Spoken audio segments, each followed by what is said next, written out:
Sa isang tahimik na bayan ng Gimhae, South Korea, may isang Pilipinong EPS worker na may simpleng buhay. Ang tanging libangan niya ay mag-alaga ng mga aso. Hindi lang yun ang kanyang ginagawa. Siya ay isang masipag na factory worker, sanay sa ingay ng makina at bigat ng trabaho. So, pakita ko sa yung trabaho ko. So, ito yung company namin at dito ako nakapwesto. Itong machine na to, dito nilalagay yung mga container na malalaki tapos tinatanggalan siya ng pintura. Yan, ito yung pinakapwesto. Tapos, ito pakita ko sa'yo. Dito namin pinipinturahan yung ano. Yan, dito namin pinipinturahan yung mga container. Yan, sa part na to. Pwesto ko din to, pati dito. Tapos, ayun na yung final product namin. Oo, yan na siya. Mga ano yan nilalagyan siya ng mga chemical. Para siyang mga gasol pero chemical yung laman. Kasunod pa rin. Minsan pag marami kaming gawa, 8, 10 ganun. Pero dito sa company namin hindi naman kailangan ng mabilis na trabaho. Basta magtrabaho ka lang. Kunyari, mga 5, 6. Wala naman kayo nahabol na kota. Wala kaming hinahabol na kota. Kumbaga, ito din kasi matagal din siyang gawin kasi nga tinatanggalan pa siya ng chemical. Once na matanggalan ng chemical, nililinis ng tubig dito sa part na to. Hindi ka naman, yung kalusugan mo, hindi naman naapektuhan. Hindi. Kasi ano to eh, yung iba dito wala naman laman na chemical. Kumbaga, ito, may chemical to pero tinatanggalan siya ng machine. Sa tuwing natatapos ang kanyang duty, isang espesyal na sandali ang kanyang hinihintay, ang pagdating ng kanyang mga alagang aso. Lumabas ba? Lumabas? Papunta na sa amin. Ayun na guys! Mula pa sa kabilang barangay, tinatahak ng mga ito ang daan para lang salubungin siya. Lakas oh. Ang dawin na sa amin, boy. Ito sino to? Snow. Ah. Boy, yung bahay niyan, 1.3 kilometers pa. Oh? Sobrang layo. Pumunta dito? Gabi-gabi sila pumupunta dito, no? Alas 10. Ah. Ayos ah. Sa gitna ng pagod at lungkot ng pagiging isang factory worker, natatagpuan niya ang saya sa simpleng buntot na kumakawag at tahol na puno ng pagmamahal. Paano mo nakilala ang wild dogs? Wild dogs, nakilala ko yung wild dogs, yung may aso na pumunta dito. Kasi dito sa company namin, may aso na pumupunta sa amin dito. Eh mahilig nga ako sa aso nung nasa Pilipinas ako. Tsaka gustong gusto ko magkaroon ng aso. Kasi nga, boring dito sa company namin, walang tao ba? Ako lang, kaya gusto ko magkaaso. Tapos, yun, unti-unti ko sila nakikilala. Ang pinaka-paborito ko, lahat sila gusto ko, pero ang pinaka-paborito ko si Panda kasi yun yung pinaka-sweet. So, yung nangyari kay Snoopy, nung inadapt ko siya, tapos inistay ko siya dito sa company namin, bawal siya. Bawal yung aso, bawal mag-alaga ng aso dito. So, nakiusap lang ako sa boss ko na hanggang matapos lang yung vaccine, hanggang sa mauwi ko ng Pilipinas. Tapos, ayun, inalagaan ko si Snoopy dito. Natapos yung vaccine niya. Tapos yung araw na uwi na kami ng Pilipinas, isipin nyo, sasakay na kami ng bus pa uwi ng Pilipinas, pa Incheon. Ayun, yung nangyari nga yung nasagasaan si Snoopy. Pinas? Bakit naman nangyari pa to? Bakit ba? Sorry, Snoopy! Sorry! So, lagi kong sinasabi, ang pinaka-plano ko sa kanila, kasi lagi silang sumusunod sa akin. Yung iba kasi sa mga wild dogs, may may-ari sa kanila. Yung iba naman wala. Ang gusto ko, sana kung gusto ni Lord na mauwi ko sila, ayun yung bala ko, mauwi ko sila ng isa-isa. So, sa Pilipinas pa lang kasi may aso na kami. So, bata pa lang talaga ako. May mga aso na kami, mahilig na ako sa aso. So, pagdating ko dito sa Korea, yung mga aso nila dito, ang gaganda. Tsaka, ano ba, yung parang kulang sila sa pansin. Kaya, yun, pag nakita ko ng aso, pinapakain ko sila hanggang sa, yun, yung attachment ba nila sa akin, hindi na lang nila ako hinihiwalayan. Lagi na silang nakasunod sa akin. So, inaalagaan ko yung mga wild dogs.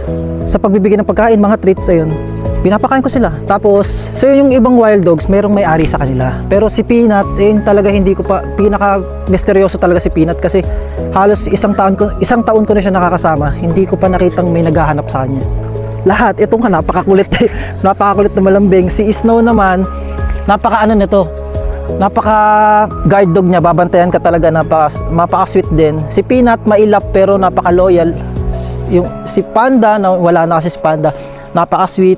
Si Snoopy, lahat sila iba-iba. Pero lahat sila loyal talaga sa'yo. Yung parang pakainin mo lang sila, babantayan ka nila, sasamahan ka nila, ganun. Siguro, yung pagmamahal ko dito sa wild dogs, parang pamilya. Yung turing ko kasi sa kanila, para ko na silang kaibigan. Yan, sila pa, para ko ng anak yan. Kasi sila lang yung kasama ko dito sa abroad. Sila lang yung parang lagi kong kasama. Sila yung araw-araw ko talagang kasama. Kaya yung pagmamahal ko ba sa pamilya ko, sa kanila ko binibigay. Parang pamilya. So, yung mapapayo ko lang sa mga gustong mag-abroad, kagaya namin ni Royce, na syempre, gusto natin makapagtrabaho dito para makapag-ipon ng pera, mapundar natin yung mga bagay na meron tayo. Pero number one, unahin natin si Lord sa buhay natin kasi ipoprovide ni Lord lahat ng bagay. Tsaka pagka alam ni Lord na gusto mo yung bagay na yun, gusto mo mag-abroad, gusto mo mabago yung buhay mo, bibigay ni Lord yan, basta unahin mo siya. Tapos, sa akin kasi, kaya ako nahiligan na mag-aso kasi nga, boring dito sa company namin. So, bilang OFW, humanap kayo ng pagkakalibangan nyo. Kasi ako, mahilig ako lumabas, gusto ko may mga kasama ako. Kasama ko yung aso ko pag naglalakad. So, ito yung naging, ito yung naging libangan ko sa abroad. Meron kasing iba na tao na gamer sila, nasa kwarto lang, naglalaro lang. So, humanap kayo ng pagkakalibangan nyo na hindi nyo ba maiisip na nag-iisa lang kayo sa, nag-iisa lang kayo sa abroad. Kasi mahirap sa abroad, napakahirap. So, humanap kayo ng paraan para hindi kayo malungkot. So, ito yung paraan ko para hindi ako malungkot dito. Yung pag-aalaga ng mga wild dogs.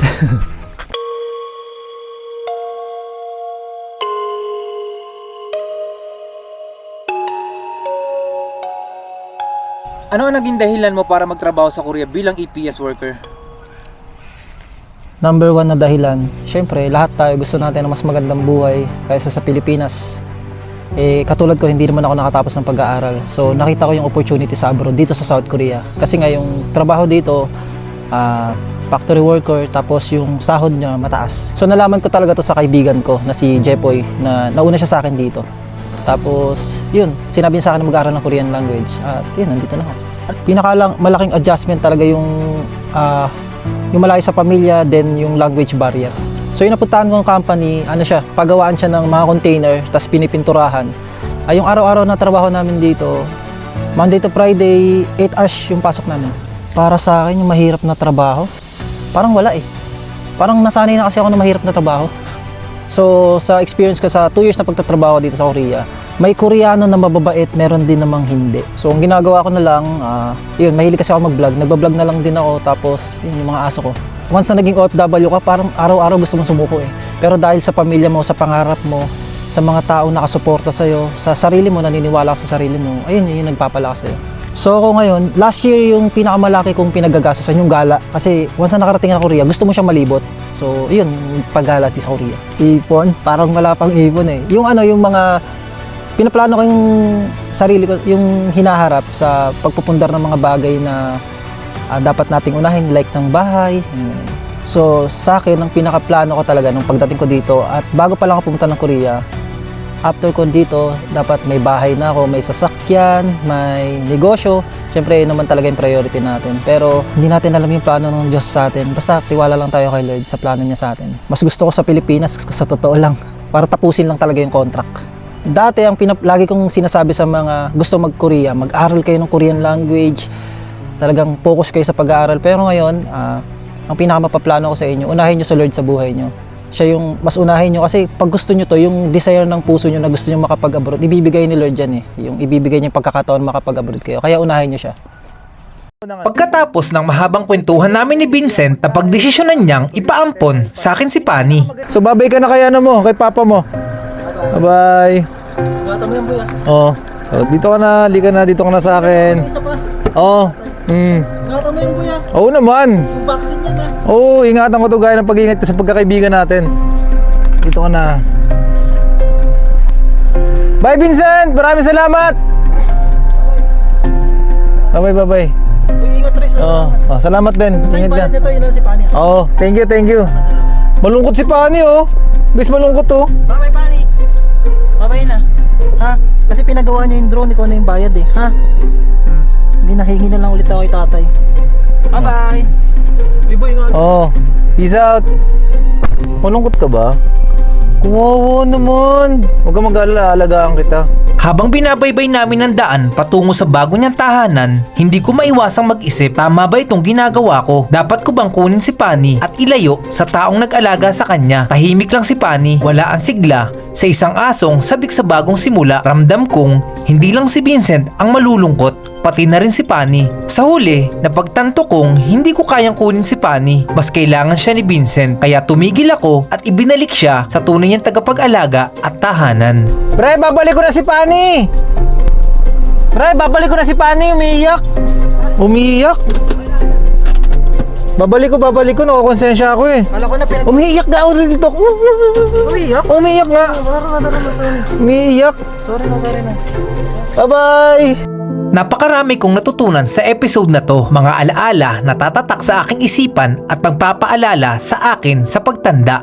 Hindi lang sa akin, kundi pati kay Vincent. Ang mga asong akala natin ay mga simpleng hayop lang, pero sila pala ang magiging kasama natin sa oras ng kalungkutan at kasiyahan. Totoo talaga ang kasabihang, a dog is a man's best friend. Kaya sa mga dog lovers dyan tulad ni Vincent, ipagpatuloy nyo lang ang pagmamahal at pag-aalaga sa kanila. Isa si Vincent sa mga patunay na kapag minahal mo ang isang aso, ay doble pa ang pagmamahal na ibabalik nila sa'yo.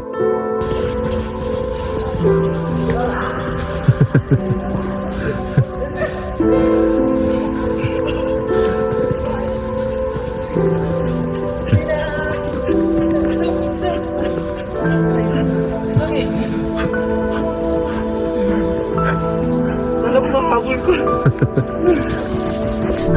Sa Cebu Marto, bibili ako ng isang pakete lang, tapos tagi-isa sila. Minsan tagda-dalawa. Yun, tuwing lalabas ako ganun. Halos araw-araw ako lumalabas. Ano yata yun? Spring season. So, ayun lang yung time namin para makalabas-labas. Kasi maganda yung panahon. Hindi ganun kainit, hindi ganun kalamig. Kumbaga doon na kami nakakapag-jogging, exercise. Doon ko nakilala yung lahat ng wild dogs na to. Yun, binibigyan ko sila ng pagkain, treats. Yun lang, hanggang sa nagla-live ako sa TikTok. Yan, Peanut. Doon sila mas nakilala ng mga tao. Nakakatuwa naman kasi talaga. Kasi magugulat ka mga aso. Susunod sa'yo. Ito hinahatid pa ako sa bahay niyan. Parang susunod talaga sila hanggang bahay. Sila pot-pot-bolt pa nang wala sa pasis no. Hahatid nila tayo sa bahay hanggang sa yun, nagkaroon na tayo ng Snoopy kasi nabuntis nga si Panda. Buntis si Panda ng mga time na yan. Ay, grabe ang ganda dito. Kasi maaga pa tayo bukas. Bye-bye. God bless guys. Ingat. What?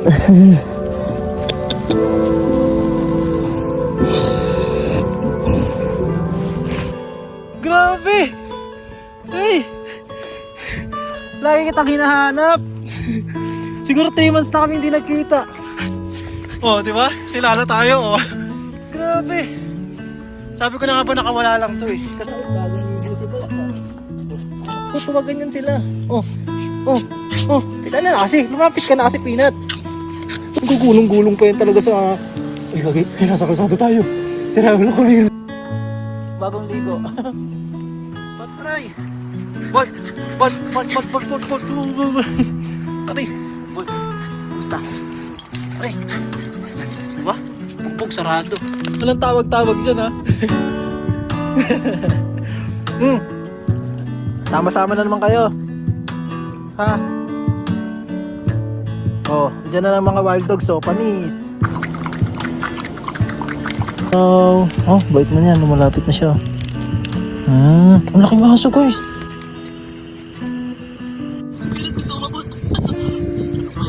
Gusto mo kataling problem mo?